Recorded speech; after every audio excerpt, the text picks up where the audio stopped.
जरा एक बार सोच कर देखिए, FIA एक ऐसा रूल बना दे कि हर एक फॉर्मूला वन टीम को same power, same speed and same engine मिले बिना किसी एक्सेप्शन के। सुनने में काफी फेयर एंड एक्साइटिंग लगता है, लेकिन इसकी रियलिटी ये है कि ये फॉर्मूला वन को खत्म तक कर सकता है। सो इस वीडियो के एंड तक रुको एंड तुम्हें सब पता चल जाएगा कि हर कार डिफरेंट क्यों होती है एंड यही डिफरेंसेस स्पोर्ट का पूरा पॉइंट है। एंड गाइस बिलीव मी, हर एक नया F1 फैन ये सवाल कभी ना कभी जरूर पूछता है कि अगर F1 फेयर रेसिंग ही देखना चाहता है तो सबको इक्वल कार्स क्यों नहीं देता। एंड ये काफी सही है ना, क्रिकेट में हर बैट्समैन के लिए सेम बैट रूल्स एंड वहीं फुटबॉल में हर फुटबॉलर के लिए सेम फुटबॉल। बट यहीं अगर हम F1 को देखें तो कभी फेरारी विलियम से फास्ट तो कभी मर्सिडीज फेरारी से फास्ट। एंड ये कहानी सिर्फ इंजन तक ही नहीं बल्कि और भी कई चीजें इसमें रोल प्ले करती हैं।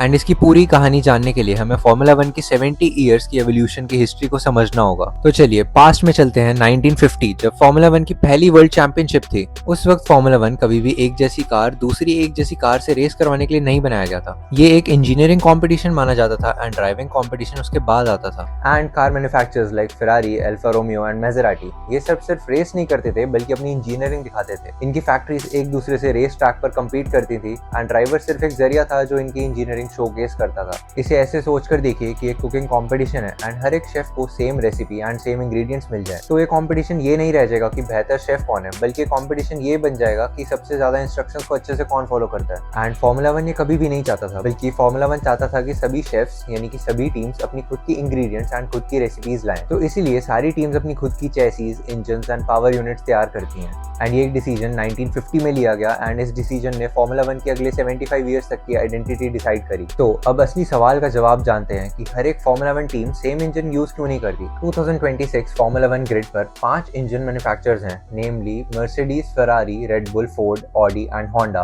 एंड फॉर्मूला वन में इंजन सप्लायर बनने के लिए 3 चीजें बहुत मैटर करती हैं, बिजनेस, ब्रांडिंग एंड टेक्नोलॉजी। इसीलिए फेरारी अपना इंजन बनाती है एंड मर्सिडीज भी अपना इंजन बनाती है। ये सिर्फ रेसिंग टीम्स नहीं बल्कि ऐसी ऑटोमोटिव कंपनीज हैं जो पूरे वर्ल्ड में अपनी इंजीनियरिंग प्रूव करती हैं। एंड अगर सबको सेम इंजन मिल जाए तो उसके लिए हम एक हाइपोथेटिकल FIA रूल दोबारा इमेजिन करते हैं कि सबके लिए एक ही इंजन हो। तो इसका एक ये एडवांटेज होगा कि रेसिंग शायद और ज्यादा क्लोज हो जाएगी एंड रिजल्ट्स कार से ज्यादा ड्राइवर की परफॉर्मेंस पर मैटर करेगा। लेकिन यहाँ पर एक ऐसा डिसएडवांटेज है, क्योंकि मर्सिडीज या फेरारी बिलियंस क्यों खर्च करेगी अगर कोई इंजीनियरिंग कंपटीशन ही नहीं बचा। इस हिसाब से उनके लिए F1 में होने की पूरी वजह ही खत्म हो जाएगी। एंड अगर मैन्युफैक्चरर्स चले जाते हैं तो F1 अपना फंड खोता है एंड अपनी इनोवेशन भी खो देगा और धीरे धीरे किसी भी दूसरे स्पेक रेसिंग सीरीज जैसा दिखने लगेगा। तो इक्वल इंजन वाला सपना सुनने में तो अच्छा लगता है, लेकिन ये अंदर से फॉर्मूला वन को डैमेज कर सकता है। अब हम आते हैं और भी मेजर फैक्टर्स के ऊपर, क्योंकि कार की स्पीड सिर्फ इंजन पर डिपेंड नहीं करती बल्कि इसमें ऐसे बहुत सारे फैक्टर्स हैं जो कार के फिजिकल फीचर्स पर भी डिपेंड करते हैं। एंड एक चीज जो काफी फैंस मिस कर देते हैं कि सेम ही इंजन यूज करने वाली 2 कंपनीज की कार आपस में स्पीड काफी डिफर करती है, जिसके one of the major reasons है एरोडायनेमिक्स की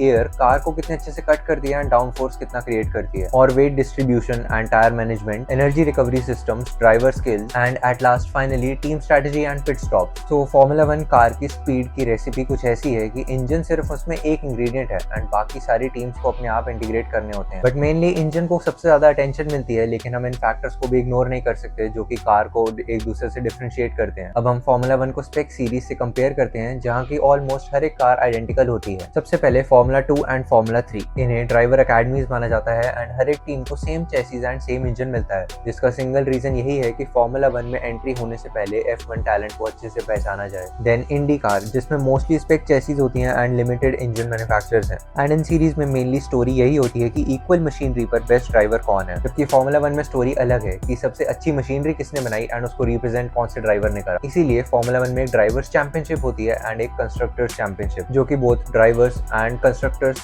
यानी कि टीम्स को रिकॉग्निशन मिलता है। एंड इसका अभी इसी सीजन में एग्जांपल देख लो, मर्सिडीज 4 कंपनीज को अपने इंजन सप्लाई करता है, जबकि पॉइंट्स डिफरेंस में मर्सिडीज सबसे टॉप पर है। वो गैप इंजन की वजह से नहीं, वो chassis design, aerodynamics and team resources and strategy की वजह से आता है। इस तरह फेरारी भी अपना इंजन सप्लाई कैडिलैक एंड हास F1 टीम को करती है, जबकि फेरारी का पॉइंट्स में भी डिफरेंस काफी ज्यादा है उन दोनों। एंड ये काफी सॉलिड प्रूफ है इसी स्टेटमेंट का कि सिर्फ इंजन से डिसाइड नहीं होता कि कौन रेस जीतेगा। So final answer, formula one सिर्फ एक ड्राइवर्स चैंपियनशिप कंपटीशन नहीं है बल्कि एक इंजीनियरिंग कंपटीशन है। एंड ये कंपटीशन वर्ल्ड के फास्टेस्ट ड्राइवर के साथ साथ वर्ल्ड के फास्टेस्ट इंजन को ढूंढने के लिए बना है। एंड इसीलिए formula one of the most और probably the most technological advance sport है। एंड हर अलग इंजन, हर अलग चेसी एंड हर अलग स्ट्रेटेजी, ये फॉर्मूला वन की कमी नहीं बल्कि फॉर्मूला वन की स्ट्रेंथ है। एंड ऑल्सो आपको क्या लगता है, फॉर्मूला वन में सबके सेम इंजन होने चाहिए या फिर जो करंट सिनेरियो है ऐसा ही रहना चाहिए?